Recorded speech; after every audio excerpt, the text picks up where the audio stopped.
So you have obviously there's a Christmas Eve party. Everybody leaves. They go. The guests leave, and what we now, I mean, we know that obviously everything leads up to what happened here. You have this little girl in bed sleeping. Somebody is obviously doing things to her that should not be ever done. And so what you're saying, sir, is that somebody used it, and then this game was being played. Yeah. Well, let's talk, Jeff, about the Christmas business too. You remind me of another point. They have visited. You're a little incorrect in your facts. They have visited some close friends on Christmas the Eve. day before. The day before. Okay, so here's what the story is. Listen, this is the Ramsey story.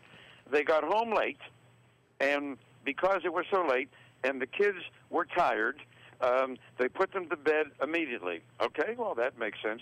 Except that JonBenet is not found in the clothes that she had been wearing. Number one, and number two, by the way, Patsy Ramsey, who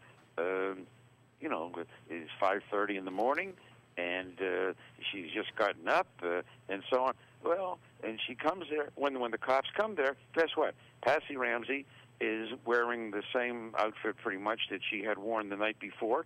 Her hair is nicely combed, and makeup and so on. Do you think she did that from the time she read the note 5:30 to the time she called the cops at 5:50 till the time the cops arrived? Do you think she was worried about whether her hair was combed or whether her makeup was on? What do you think, fellas? What do you think? Yeah, exactly. Were there Christmas presents out? And let me throw in a couple of other things. Two neighbors, one neighbor across the street, heard what she described as a sound like a scream somewhere around midnight. She wasn't sure what time, but it was quite late at night. Another neighbor heard something too, and those people are just the neighbors across the way who told the story. Now, then somebody say, well, what was going on here, and how come, and what about the body, and so on. Well, let me tell you something. That the garage door was known to make a little bit of noise. Number one. Number two, a very, very thin patina, very thin film layer of snow had fallen, so that if the garage door were to be opened, there would have been footprints, and somebody were to drive away. Number one, a noise, and number two, tread marks on the newly fallen snow. So now we can't drive away, and so on. So the body is going to remain there, right? So that's this is Christmas morning that this was all found? Christmas morning, yeah. Yep. Yeah, So Christmas Day, you're right. Did Yeah, anybody find any, did the investigators... No, not Christmas Day, the 26th. It was the 26th, it was the day after Christmas. Day being her death, but it was really... They found her the 26th, so it was a whole day, okay. The visits by the visits to other families were made. Oh, I forgot another thing. Guess what? Her favorite food, JonBenet, which was not served at any of the homes where they had visited, was found in her stomach. Okay? I remember reading that in the autopsy. Remember that? The parents said that when they got home, the kids were asleep and they just tucked them right into bed. Well, then you tell me how that particular food product got in her stomach and remained in her stomach. Digestion, 2 hours, 4 hours, and an adult with a big, fatty, greasy meal, 6 hours. But in any event, whatever the time was, doesn't make any difference, because that particular piece of food, article of food, was not served at anybody's home. It was only present in the Ramsey home. Great point. I have two quick questions. But it was in JonBenet's stomach. I mean, you're dealing with hard forensic scientific facts here. My God. I mean, and for people like Alex Hunter and the other apologists out there, and all of the Ramsey sycophants and apologists and so on, and that now former DA, it's disgraceful, absolutely disgraceful. Two quick questions. I'll let Jeff get back in here. One of them is legal. You may or may not be able to answer. It seems the way you're breaking this down, my first question will be to you, is this a sick game that had been being played that had gone too far, and then something had to be done about it? And this young girl died, and it then turns into a cover-up, but a game that had been going on a long time? Well, yes, I've already told you. Right. It's not I'm not engaging in conjecture. I'm telling you the hard facts. This is not an interpretation of mine. This is not a subjective evaluation. I'm telling you that a significant part of the hymen of this 6-year-old girl is absent. That right. there is chronic erosion. Chronic to a pathologist means beyond 48, 72 hours. You can't be more precise than that. Could be much longer, but no less than 48 hours.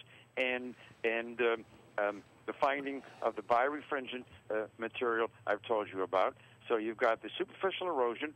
You've got the chronic inflammation, both of which are seen microscopically. You've got the birefringent material found microscopically, and you've got the absence of a part of the hymen. Now, that tells you that whatever had been done with this little girl, and by whomever, had been done one or more times previous to the evening, the night on which she met her fatal, tragic end. That's what it tells you. That is hard forensic science.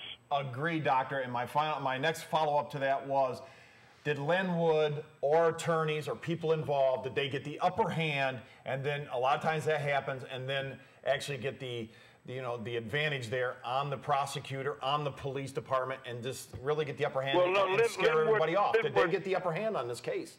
Yeah, I don't know. Wait, be careful. I don't think Linwood was involved at that time. Okay, the attorneys, I should have said then. How about the attorneys? The attorneys, and I've just momentarily forgotten his name. I knew it so well.